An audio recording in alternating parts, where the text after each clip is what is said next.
It is 2:14. You are currently horizontal, bathed in the eerie blue light of a screen that is 3 inches from your face. Your eyes feel like they've been rubbed with sandpaper. Your neck is bent at a 90-degree angle. That would make a chiropractor weep. And you are currently watching a video of a guy in a remote jungle building a swimming pool out of mud. Why, you don't even have a backyard. You don't even like swimming, and yet here you are, thumbing through the digital abyss like your life depends on it. Does this feel familiar? You tell yourself just one more video, but one more is a filthy lie you tell yourself every night. You're trapped in the doomscroll, and the weirdest part is that you aren't even having fun anymore. You're just vibrating. Ever wondered why your supposedly highly evolved brain is acting like a broken record? Well, grab your favorite snack, because we're about to figure out why. Your inner primate is holding your sleep hostage for a handful of digital shiny objects. The problem here's the deal. You aren't actually a lazy person with zero willpower. You're just a victim of a biological hijacking. When you're scrolling through those short-form videos, or refreshing your feed for the 16th time in 10 minutes, you aren't looking for information. You're looking for a hit. You're like a monkey that found a tree where every once in a while, a fermented alcohol-soaked banana falls down. You don't know when it's going to fall. So you just sit there staring at the branches, ignoring the fact that a leopard is literally sniffing your ankles. The struggle is that the doom in doom scrolling isn't just about the bad news. It's about the endlessness of it. In the old days, like 10 years ago, the internet had pages you had to click next. That tiny microsecond of a pause gave your human brain a chance to say, "Hey buddy, maybe we should go to bed." But today the infinite scroll has removed the floor. You're falling down a bottomless pit lined with memes and rage bait, and your monkey brain is screaming with joy, because it thinks it's found a jungle that never ends. You feel seen, don't you? You feel that weird, itchy sensation in your brain where you want to stop, but your thumb just keeps flicking. It's like your hand has been possessed by a tiny, frantic macaque who has discovered that if he swipes up, he gets a new colorful picture. We've turned our most advanced technology into a high-speed banana delivery system for the primitive parts of our skull. And frankly, it's making us all a little bit crazy. Why it happens, science? Let's look under the hood. The main culprit here is something called variable ratio reinforcement. This is the same psychological trick used in slot machines. If a slot machine gave you $1 every single time you pulled the lever, you'd get bored and leave. But because it might give you a jackpot on the next pull, or the one after that, you stay glued to the seat. Your brain treats a funny video or a like as a hit of dopamine. Dopamine isn't actually the pleasure chemical. It's the anticipation chemical. It's the go-get-it hormone. When you scroll, your brain is constantly whispering, the next one might be the best banana yet.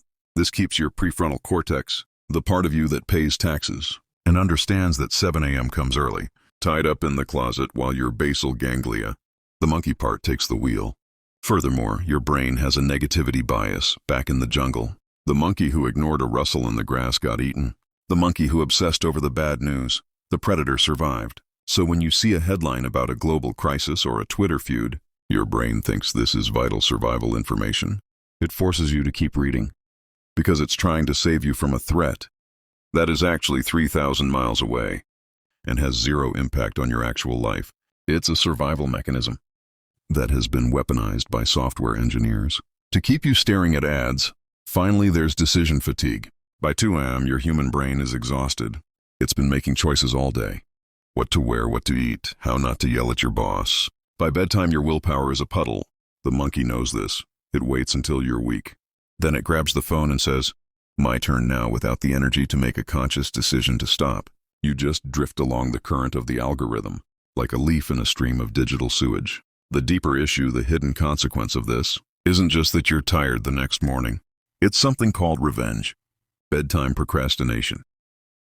This is a real psychological phenomenon, where people who don't have much control over their daytime life refuse to sleep at night to regain a sense of freedom. You're staying up because it's the only time. Nobody is asking you for anything. You're taking revenge on your busy schedule by stealing time from your future self. But here's the paradox: by stealing that time, you're making your monkey brain even more powerful tomorrow. Sleep deprivation weakens the connection between your logical brain and your emotional centers.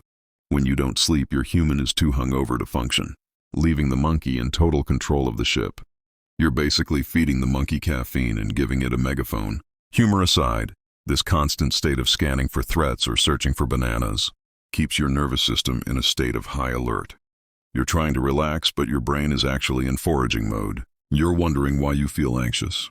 It's because you've spent 3 hours training your brain to react to microstimuli. You've turned your mind into a high-strung jungle animal that jumps at every shadow, solutions the how-to.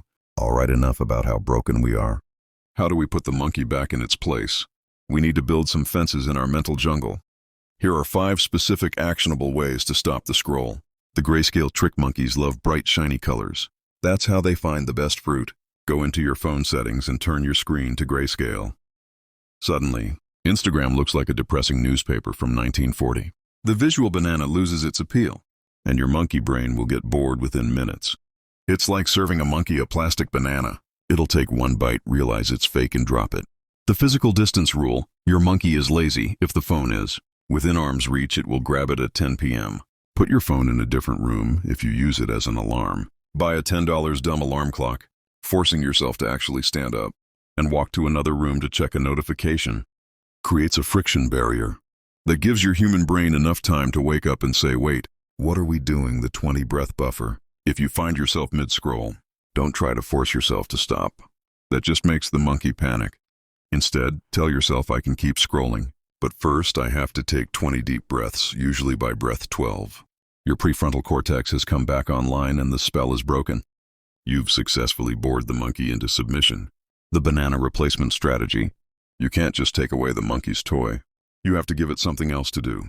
If you're scrolling because you're winding down, try a tactile activity, read a physical book, do a crossword, or even just fold some laundry. Give the monkey's hands something to do, so it stops reaching for the dopamine brick. Set a sunset for your apps. Use the app limits feature on your phone. But here's the key. Have someone else set the passcode. If you know the code, you'll just bypass it. If your roommate or partner knows the code, you have to undergo the social shame of asking them to unlock TikTok for you. At midnight, nothing scares a monkey back into its tree like a little bit of social accountability. The 1 in 1 out rule. Tell yourself, you can watch one mindless video for every one educational or useful thing you do. Want to watch a cat play the piano? Fine. But you have to read 2 pages of a book first. The monkey hates working for its treats, and eventually it'll decide the effort isn't worth the banana. The payoff: imagine waking up tomorrow and not feeling like your brain was put through a blender. Imagine having a human brain that is actually in charge, one that can focus on a task for more than 8 seconds, without itching for a notification. When you stop doom scrolling, you aren't just saving time, you're reclaiming your cognitive sovereignty. You're telling the algorithm that your attention isn't for sale. The first few nights will be weird. The monkey will scream. It will tell you that you're missing out on the biggest news of the century. It will tell you that there's a very important meme you haven't seen yet. Ignore it. After about 3 days, the itch starts to fade. You'll find that the world didn't end while you were sleeping. And surprisingly, you're actually a much cooler, calmer person when you aren't constantly huffing digital fumes. Circle back to that 2 a.m. scenario instead of the blue light. It's darkness instead of a sore neck. You're comfortable instead of a racing heart. You're breathing deeply. You've successfully managed your inner primate. And the reward is a life that you're actually present for. That is the ultimate banana, my friends. Closing. If you're still watching this, congratulations. You've officially used your monkey brain for something productive. Today, if this video helped you understand why your thumb has a mind of its own, hit that like button so the algorithm knows to feed this healthy banana to more people. Subscribe to join our troop and learn how to navigate the modern jungle without losing your mind. And if you want to support the channel even further, consider joining our membership for exclusive perks and deeper dives into the primate psyche. Thanks for watching. Stop scrolling and go to bed. Seriously, put the phone down.